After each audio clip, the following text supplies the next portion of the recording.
ക്ഷേമ പെൻഷൻ സർക്കാർ കൈക്കൂലിയായി കാണുന്നുവെന്ന് A C general secretary K C വേണുഗോപാലിന്റെ പരാമർശം വിവാദമാകുന്നു. നിലമ്പൂരിൽ നടത്തിയ പ്രസംഗമാണ് LDF ചർച്ചയാക്കുന്നത്. വോട്ടർമാരെ അപമാനിക്കുന്ന രീതിയിൽ തെറ്റായ കാര്യങ്ങൾ പറയരുത് എന്ന് ധനമന്ത്രി കെ എൻ ബാലഗോപാൽ പറഞ്ഞു.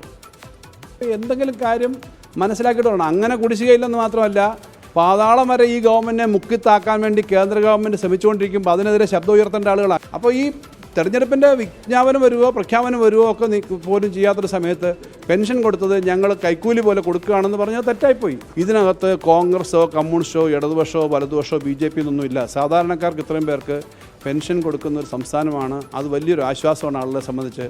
ഒരുമിച്ച് ആ പണം കിട്ടുന്നു, അതെല്ലാം അതിനകത്തുള്ളൂ. അതിനകത്തൊരു തെറ്റായൊരു പ്രയോഗം അദ്ദേഹം നടത്തി. അതിനകത്ത് കിടന്ന് അത് പിടിച്ച് വീണ്ടും ന്യായീകരിക്കാൻ ശ്രമിക്കാതിരിക്കുന്നതാണ് ശരിയെന്നുള്ളത് ഞാൻ പറയുന്നത്. സാധാരണക്കാരന് പെൻഷൻ കിട്ടുന്നത് എതിർക്കുന്നവരാണ് കോൺഗ്രസുകാരെന്ന് നിലമ്പൂരിലെ LDF സ്ഥാനാർത്ഥി M സ്വരാജും വിമർശിച്ചു. പക്ഷെ എനിക്ക് തോന്നുന്നു അത് അദ്ദേഹത്തെ മാത്രം കുറ്റം പറയണ്ട. അദ്ദേഹത്തിൻ്റെ ഒരു വ്യക്തിപരമായ പ്രശ്നമൊന്നും ആയിരിക്കില്ല. അത് കോൺഗ്രസിന് അങ്ങനെ ഒരു സമീപനം ഉണ്ടായിരുന്നു.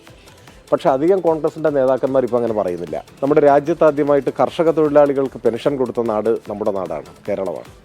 അപ്പോഴാണ് കർഷക തൊഴിലാളിക്ക് പെൻഷനോ? ഇതൊരു വലിയ ആശ്ചര്യജനകമായ ചോദ്യമായിരുന്നു.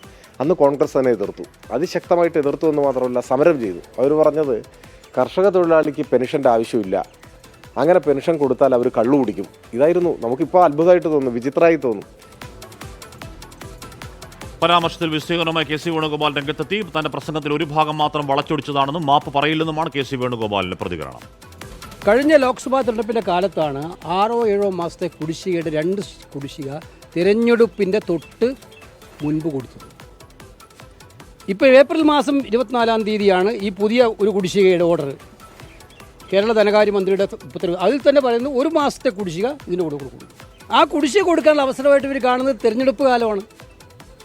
ആ തിരഞ്ഞെടുപ്പ് കാലത്ത് കൊടുക്കുന്ന കുടിശ്ശികയെക്കുറിച്ചാണ് നിങ്ങൾ ഇങ്ങനെയാണോ കാണുന്നത് എന്ന് ഞാൻ ചോദിച്ചത്. ദിലീപ് കുമാർ നിലമ്പൂരിൽ നിന്ന് ഏറ്റവും പുതിയ വിവരങ്ങളുമായി ചേരുന്നു. ദിലീപ്, മുഖ്യമന്ത്രി അവിടെ നടത്തിയ വഞ്ചനാ പരാമർശത്തെ അത് വേറെ രീതിയിലേക്ക് മാറ്റുകയും അത് മുഖ്യമന്ത്രിയാണ് മലപ്പുറത്തെ ജനതയെ ആവർത്തിച്ച് വഞ്ചിക്കുകയും ചെയ്യുക എന്ന് പറഞ്ഞൊരു UDF നറേറ്റീവ് അവിടെ ഇന്നലെ മുതൽ ബിൽഡ് ചെയ്യുന്നുണ്ട്.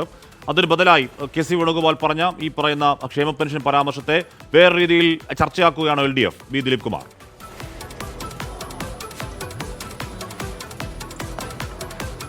ഹാഷ്മി, മുഖ്യമന്ത്രി പറഞ്ഞ വഞ്ചനാ പരാമർശം, അതിന് പിന്നീട് UDF നൽകിയ മുഖ്യമന്ത്രിയാണ് യഥാർത്ഥത്തിൽ മലപ്പുറം ജില്ലയെ വഞ്ചിച്ചത് എന്ന തരത്തിലുള്ള മറുപടി വന്നിരുന്നു. അതിനുശേഷമാണ് ഇപ്പോൾ ക്ഷേമ പെൻഷൻ സംബന്ധിച്ച K C Venugopal AICC general secretary അദ്ദേഹത്തിന്റെ പരാമർശം പുതിയ രാഷ്ട്രീയ പ്രചാരണായുധമാക്കി LDF നീങ്ങുന്നത്. ഏതായാലും നേതാക്കളുടെ ഭാഗത്തു നിന്നുണ്ടായ പരാമർശങ്ങളൊക്കെ തെരഞ്ഞെടുപ്പ് പ്രചാരണ രംഗത്ത് സജീവ വിഷയമാക്കി മാറ്റുകയാണ് മുന്നണികൾ. അതിന് അത്തരം പരാമർശങ്ങൾ നടത്തുക, അതിനെതിരായി രംഗത്ത് വരിക എന്നതൊക്കെ ഈ തെരഞ്ഞെടുപ്പ് രംഗത്ത് പുതുമയുള്ള കാര്യമല്ല. പക്ഷേ നിലമ്പൂരിനെ സംബന്ധിച്ച് വിഷയങ്ങൾ ഓരോ ദിവസവും മാറി മാറി വരുന്നു എന്നതാണ് ഏറ്റവും പ്രധാനപ്പെട്ട കാര്യം. മുഖ്യമന്ത്രി പിണറായി വിജയൻ ആദ്യം ഈ വഞ്ചനാ രാഷ്ട്രീയത്തിനുള്ള തിരിച്ചടി മലപ്പുറം പ്രത്യേകിച്ച് നിലമ്പൂർ നൽകും എന്ന് ഇടതുമുന്നണി കൺവെൻഷൻ ഉദ്ഘാടനം ചെയ്തുകൊണ്ട് പറഞ്ഞിരുന്നു. പിന്നാലെ മുഖ്യമന്ത്രി നേരത്തെ നടത്തിയ ഹിന്ദു ദിനപത്രത്തിന് നൽകിയ അഭിമുഖം, അതിൽ മലപ്പുറം ജില്ലയുമായി ബന്ധപ്പെട്ടുള്ള ചില പരാമർശങ്ങൾ, അത് മലപ്പുറം ജില്ല സ്വർണ്ണക്കടത്തുകാരുടെയൊക്കെ കേന്ദ്രമാണ് എന്ന നിലയിൽ, കള്ളപ്പണക്കാരുടെയൊക്കെ കേന്ദ്രമാണ് എന്ന നിലയിലുള്ള എന്ന വ്യാഖ്യാനത്തിന് വഴിയൊരുക്കുന്നതായിരുന്നു. അത് മുഖ്യമന്ത്രിയുടെ ഭാഗത്ത് നിന്നുണ്ടായത് വളരെ മോശ സ്ഥിതിയാണ് എന്നതൊക്കെ നേരത്തെ പ്രതിപക്ഷം കഴിഞ്ഞ ദിവസങ്ങളിലൊക്കെ അത്തരം ആരോപണങ്ങൾ ഉന്നയിച്ചിരുന്നതാണ്. ഇതുമായി ബന്ധപ്പെട്ടുകൊണ്ട് ഹിന്ദു ദിനപത്രത്തിന് നൽകിയ അഭിമുഖത്തിൽ അന്ന് തന്നെ ഹിന്ദു ദിനപത്രം ചില ക്ലാരിഫിക്കേഷനും വരുത്തിയതുമാണ്. ഏതായാലും ഈ തെരഞ്ഞെടുപ്പ് പ്രചാരണ രംഗത്ത് അത്തരം വാദങ്ങൾ നിറഞ്ഞു നിൽക്കുന്നതിനിടെയാണ് കഴിഞ്ഞ ദിവസം AICC general secretary K C വേണുഗോപാലിന്റെ ഭാഗത്ത് നിന്നൊരു പരാമർശമുണ്ടായത്. അത് ക്ഷേമ പെൻഷനുകളെ കൈക്കൂലിയായാണ് CPIM-ഉം ഇടതുമുന്നണിയും സർക്കാരുമൊക്കെ കാണുന്നത് എന്നാണ് കെ സി വേണുഗോപാൽ പറഞ്ഞിരുന്നത്. ഇത് ക്ഷേമ പെൻഷൻ വാങ്ങുന്ന ലക്ഷക്കണക്കിന് ആളുകളെ അപമാനിക്കുന്നതിന് തുല്യമാണെന്നാണ് ഇടതുമുന്നണിയുടെ ആരോപണം. കഴിഞ്ഞ ദിവസം നിലമ്പൂർ ടൗണിൽ LDF ഇതിനെതിരായി, ഈ പരാമർശത്തിനെതിരായി പ്രകടനം നടത്തുകയും ചെയ്തിരുന്നു. പക്ഷേ താൻ പറഞ്ഞത് ഇപ്പോൾ LDF-ഉം CPIM-ഉം പ്രചരിപ്പിക്കുന്ന നിലയിലല്ല. താൻ പറഞ്ഞത് തെരഞ്ഞെടുപ്പ് കാലത്ത് മാത്രം ഏതാനും കുടിശ്ശികകൾ വിതരണം ചെയ്യുന്ന ഇടതുമുന്നണിയുടെ സമീപനത്തിനെതിരായിട്ടാണ്, CPIM-ന്റെ സമീപനത്തിനെതിരായിട്ടാണ് എന്ന് AICC general secretary K C Venugopal പറഞ്ഞിട്ടുണ്ട്. അങ്ങനെ തെരഞ്ഞെടുപ്പ് പ്രചാരണ രംഗത്ത് നേതാക്കളുടെ ഭാഗത്തു നിന്നുണ്ടാകുന്ന പരാമർശങ്ങൾ സജീവ പ്രചരണ വിഷയമാക്കി മാറ്റുകയാണ് മുന്നണികൾ. ഹാഷ്മി.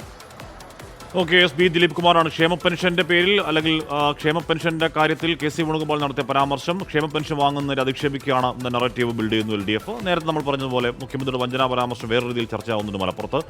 അങ്ങനെ ഓരോ ദിവസം കഴിയുന്തോറും ഓരോരോ വിഷയങ്ങൾ മലപ്പുറത്ത് വരികയാണ്. എന്തായാലും ഒരു കാര്യം, ഈ പോയ കുറേ അധികം ദിവസങ്ങൾ PV അൻവറിനെ ചുറ്റിപ്പറ്റി നിൽക്കുന്ന നിലമ്പൂർ രാഷ്ട്രീയം ഒന്ന് വഴിമാറി മറ്റു വിഷയങ്ങളിലേക്ക് പോകുന്നു എന്നൊരു പ്രത്യേകത കൂടി അതിലുണ്ട്.